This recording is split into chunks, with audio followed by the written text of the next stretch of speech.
यहाँ आए इसके लिए बहुत बहुत आभार, क्योंकि हम सब जानते हैं कि इस महानगर में आना और जाना कितना कठिन और कितना मुश्किल है। ऐसी स्थिति में मित्रों का यहाँ आना तो बहुत बड़ी बात है, जिसको मैं बहुत महत्व देता हूँ कि यहाँ आए। अब इस नाटक के संबंध में कुछ कहना चाहता हूँ।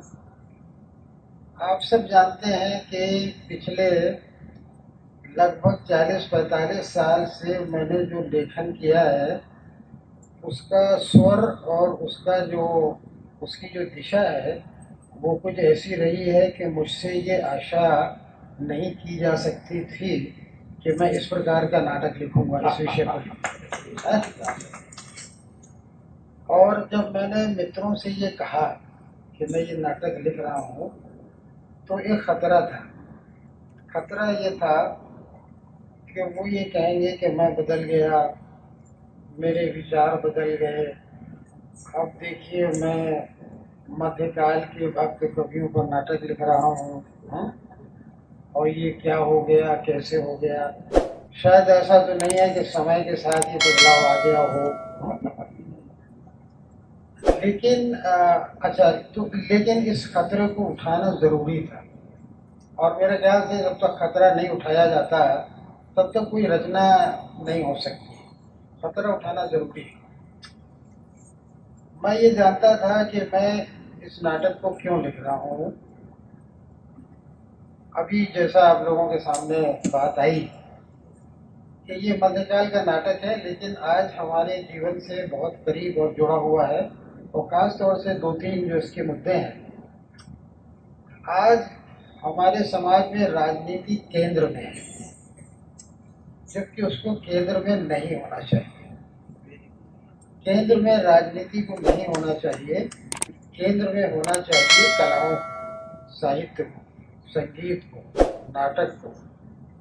क्योंकि समाज को बनाने का काम ये विधाएं करती हैं, कला करती है, राजनीति नहीं करती है। राजनीति लोगों से शक्ति लेती है और कलाएं लोगों को शक्ति देती है। और जो समाज को जो शक्ति दे रहा है उसके महत्व से इनकार, और समाज से जो शक्ति ले रहा है उसके महत्व को केंद्र में रखना, ये कहाँ का औचित्य है, इसका क्या औचित्य है? नहीं। और बहुत से ऐसे समाज जो जागरूक समाज है, वहाँ कलाएं केंद्र में है, वहाँ राजनीति केंद्र में नहीं। दूसरी बात यह है कि लोगों को बदलने का काम, आधारभूत काम जो है वो कलाएं करती हैं, वो राजनीति नहीं करती, कलाएं करती हैं। आप किसी भी तरह का संविधान बना दें, लेकिन अगर लोग नहीं बदले हैं तो वो बेकार है। और लोगों को बदलने का काम करती हैं कलाएं। तो कलाओं के महत्व से जो एक तरह से इनकार है, ये किसी भी समाज के लिए बहुत खतरनाक बात हो सकती है, खतरनाक बात। तो इस नाटक में पहला तो मुद्दा यही उठाया गया है कि राजनीति या राजनेता या शासक जो है वो समय, काल और भूगोल की सीमाओं में रहता है, और रचनाकार, कवि या लेखक वो इन सीमाओं से परे होता है। काल की सीमाएं उसके लिए बाधा नहीं होती हैं, स्थान की सीमा उसके लिए बाधा नहीं बनती है। तो इस तरह से उसका योगदान निरंतर समाज में जारी रहता है। एक किसी बड़े गायक का जो योगदान है वो समाज में कितने समय तक जारी रहेगा और कितने लोगों को वो एक प्रकार की शक्ति और आनंद देता रहेगा, इसकी कल्पना करना बहुत कठिन काम है। सैकड़ों साल तक वो समाज को कुछ देता रहेगा। तो इस तरह से इस मुद्दे को ये नाटक एक प्रकार से उठाता है।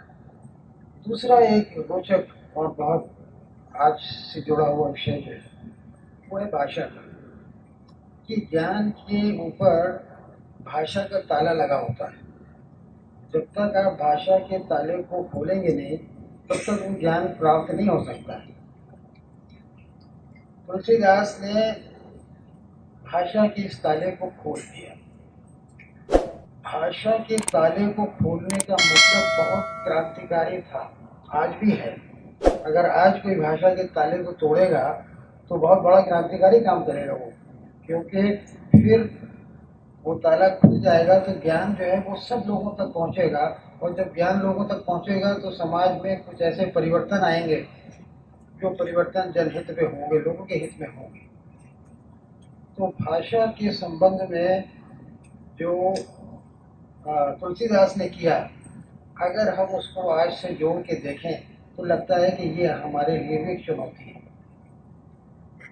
तीसरी बात यह है कि जो यथास्थितिवाद है, जो जैसा है वैसा रहे, उस तरह की शक्तियां हर समय हर समाज में रही है कि समाज बदले नहीं, जैसा है उसी तरह का रहे और बस चलता रहे। इसको तोड़ना, इस विचार का खंडन करना कि नहीं, समाज में परिवर्तन आना जरूरी है, परिवर्तन आना जरूरी है, तो उस परिवर्तन आने की दिशा में जो तुलसीदास का काम है वो एक बहुत महत्वपूर्ण काम है, बहुत महत्वपूर्ण काम। तो ये सारे के सारे कारण रहे हैं जिससे कि इस विषय को चुना गया। तुलसीदास की के जो विचार हैं, उनकी जो भक्ति भावना है, उसको मैंने सम्मान दिया है। सम्मान दे करके वो जैसी है उसको वहाँ उस प्रकार से रखा है। ऐसा नहीं है कि उसके साथ कोई छेड़छाड़ की गई है, बिल्कुल ऐसा नहीं। लेकिन उनके जीवन के ये जो पक्ष हैं, उनके काम के ये जो पक्ष हैं, जिसको उनमें आस्था रखने वाले बहुत से लोग भी नहीं समझते हैं और मानते हैं, तो उन पक्षों को उद्घाटित करना, ये उद्देश्य था इस नाटक को लिखने के पीछे।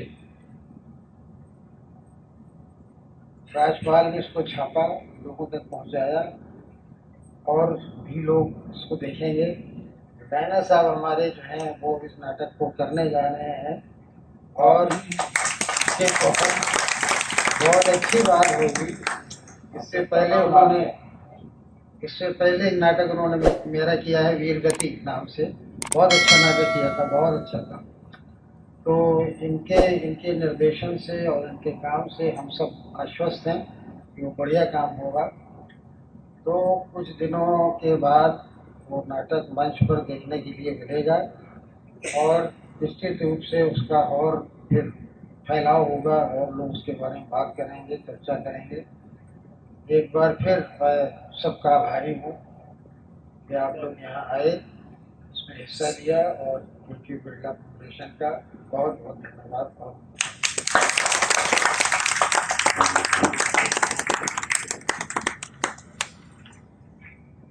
बहुत बहुत शुक्रिया सर।